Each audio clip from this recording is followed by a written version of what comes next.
সমাজগুলো আমাদের প্রায় সমাজগুলো আজকে ধ্বংস হয়ে গেছে নেশায়, ঠিক কিনা বাবা? নেশা মাদক ধ্বংস হয়ে গেছে। যেই সমাজের যুবকরা স্ট্রং, যুবকরা যদি সোজা হয়ে যায় পুরো সমাজটা সোজা হয়ে যাবে। যুবকরা যদি পথভ্রষ্ট হয়ে যায় পুরো সমাজটা শেষ। শুধু সমাজ না, একটা রাষ্ট্রকে আপনারা দেখেছেন না, পুরো পরিবর্তন করে দিয়েছেন যুবকরা, ছাত্ররা।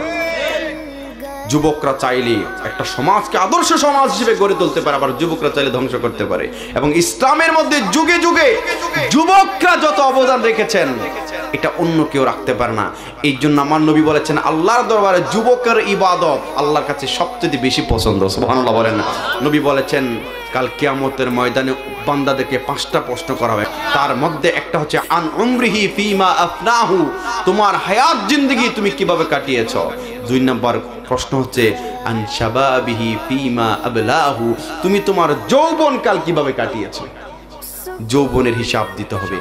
এই জন্য রাসূল বলেছেন সন্তানদেরকে আদবগুলো শেখাও। আদিবু আওলাদাকুম আলা সালাসি খিসাল, সন্তানদেরকে 3টা আদব শেখাও। 1 নম্বর হুব্বি নবিয়িকুম ওয়া হুব্বি আহলি বাইতি ওয়া কিরাআতুল কোরআন, কোরআন তেলাওয়াত, নবীর মুহাব্বত, আহলে বাইতের মুহাব্বত, এগুলো সন্তানদেরকে শেখাও। তাহলে এই সন্তান কাল কিয়ামতের ময়দানে তোমাদের নাজাতের উসিলা হবে। আর যদি সন্তানদেরকে কুসন্তান বানাও তাহলে এই সন্তান কাল কিয়ামতের ময়দানে আপনাকে জাহান্নামে নেওয়ার জন্য উসিলা হবে।